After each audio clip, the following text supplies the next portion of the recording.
Hey, Seth David from the world-famous Nerd Enterprises Incorporated, and joining with me today is my new friend Polly. And in this edition of Nerd's Guide to the Galaxy, we're talking about living on the edge, specifically the Microsoft Edge browser. Now, many of you who know me know I'm not a fan of Microsoft products, haven't been for a very long time. I sort of use the ones I have to because I have to, but I much prefer Google Sheets over Excel, Google Docs definitely over Microsoft Word, even Google Slides over PowerPoint. It's so much easier to share and collaborate with the Google Workspace suite of documents. Lots of friction in my experience whenever I try to dig into Microsoft, and I've truly, authentically tried. However, the Edge browser now proves to be an exception to that rule. Over the weekend of July 4th, 2023, as of the time I'm recording this, I started playing around with Edge more. Up until then, I had been using it as a test browser because a lot of apps support it, and that in itself tells you something. For the prior couple of years, I'd been using Opera, which is great. I still love Opera, but it's just not supported by any apps out there. So anytime I have to reach out to support and they ask me what browser I'm using, if I tell them Opera, they immediately just come back and say, we don't support that browser. So I've already gotten into the habit of going to the trouble of replicating whatever issue I'm having using Edge so I could take screenshots so I could prove to them that the issue is not the Opera browser. In general, anything that Chrome works well with, I found Opera works well with. So that was a bit of friction with the Opera browser that does come up more often than I'd care to have. So over the July 4th weekend, I don't even remember what it was, but something had me kind of digging into Edge a little bit more.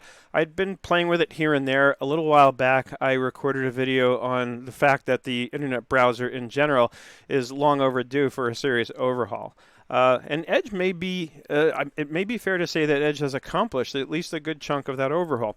Bottom line is your browser should be a productivity tool, not a productivity killer. And most browsers these days, especially the way I see most people using them, are productivity killers. And what I'm getting at specifically, as somebody who has spent many, many years logged in remotely with many, many people who've shared their screens with me, and all you see across their screen are like 1,000 tabs, such that it's impossible to know what's in any given tab.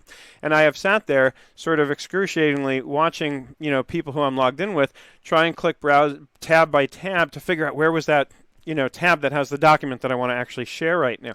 And when you have to do that, then you've really defeated the purpose of what the browser is supposed to do for you. It's supposed to enable you to get quick access to whatever you're trying to get to on the web. And what that's doing is it's slowing you down. Not to mention, whether you're conscious of it or not, every time you look at those tabs, I guarantee you, if you were to test your cortisol levels, you would find that it proved that your stress levels go up every time you even just look at those tabs.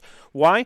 Think about, and most of you have read the book Getting Things Done by David Allen. Think about what he talks about, that the instant that you don't have clarity on something, you can't clarify where something is, for example, your stress levels are going up. So it may be undetectable, but it's there and it's having an effect. So for a long time, I got into the habit of not having that many tabs open. I would really only have the things open that I truly needed. And I've developed other bookmarking systems. I mentioned in the write-up that you can use Notion. So if you have a bunch of tabs open and you're like, okay, this is ridiculous, then the move is to just grab those URLs for whatever open tabs you have. Open up a page in a product like Notion, paste them all in, call that page, open tabs or work in progress or whatever you want to call it. And then that way, control click each of those bookmarks you'll have created in Notion when you're ready to get back to that and do the work. So you can actually see what you're doing, okay? Now, a couple of the reasons why I decided to switch over to Edge have to do with how much better you're able to keep more tabs open with one particular feature here, which is the vertical tabs view. So what am I talking about? I've got a tab open here on my screen. And of course, I can open up multiple tabs, right? So let's just open up some pages here. We'll open up a page to my site. Okay. Then let's go to, in another tab, go to the blog on my site. Of course, I'm sort of shamelessly self-promoting here, but hey, it's my video, right? Right, so I've got these two tabs open, and obviously you're looking at Edge now in the same fashion that most browsers operate, with the tabs going across the top. You're going to see the difference in a minute after I open up a few more tabs. Let's see what else I can open up for us here. Let's go to my stuff. I'll open up Notion. Okay, and I'll just browse to my wiki. already I've got half of the available space filled up. So as I open up more tabs, these tabs are going to get smaller and smaller and harder to see what's in them. So with Edge, I can click up here and turn on vertical tabs. Immediately, look how much better I can see things. And you have all this extra space here. I can fit a lot more tabs and still keep this sidebar open wide enough to see what's going on in which tab. And so you already have a lot more real estate here.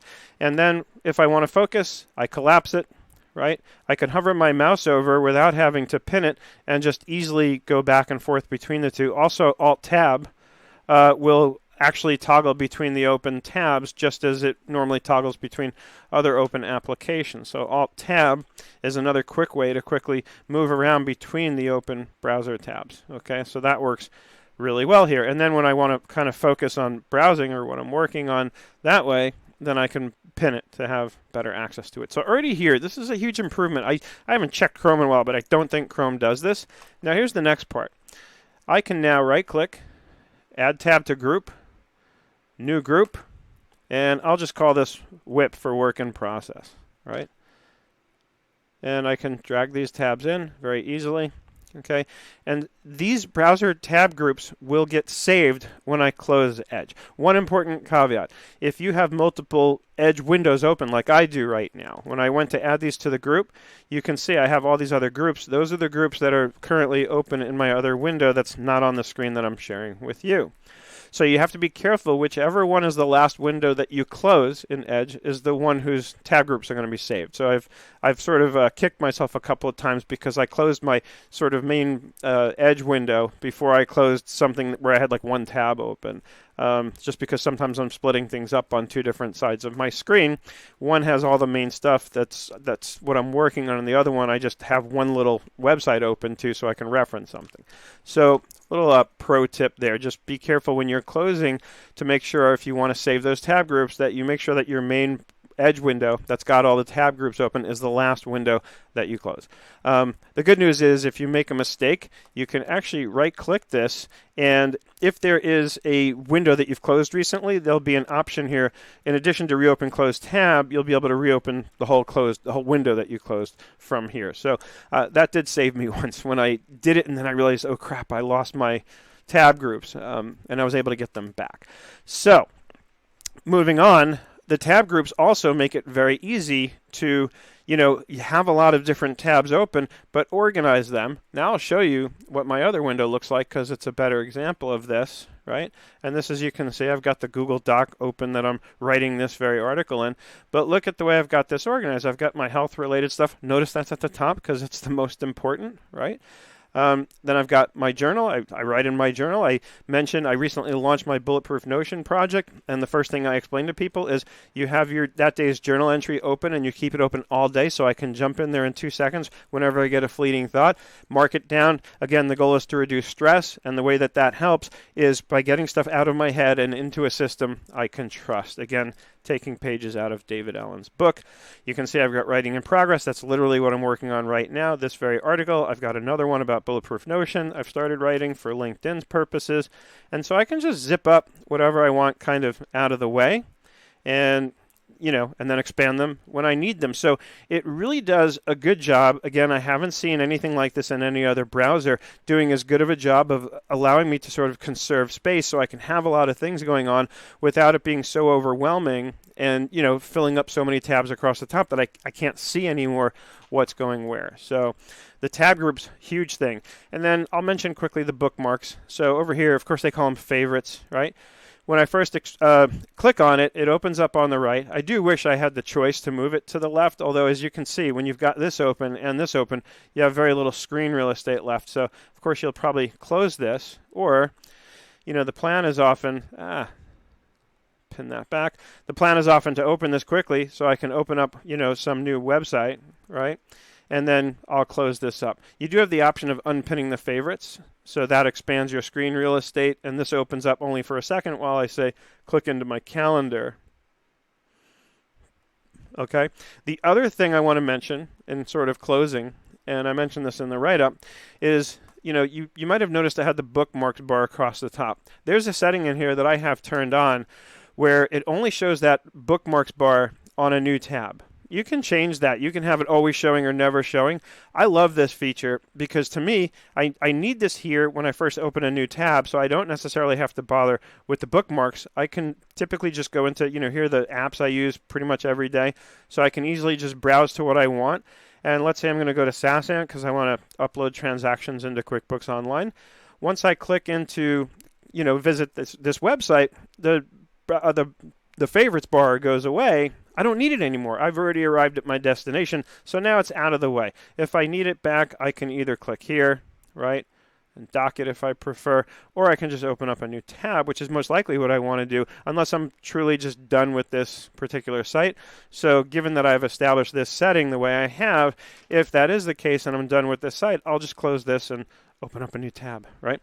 And what I do, because I have so much extra space here now, is typically at any given time I have this new tab open so that the next time I'm ready to open up a new web page, unless I'm clicking something off of, say, here, it's there for me whenever I need it, and now I can jump in. So at all given times, I just reserve myself a tab for very quick access to the bookmarks bar across the top. So bottom line, the reason I switched over to the Edge browser is essentially at a high level based on just a few things. A, the vertical tabs.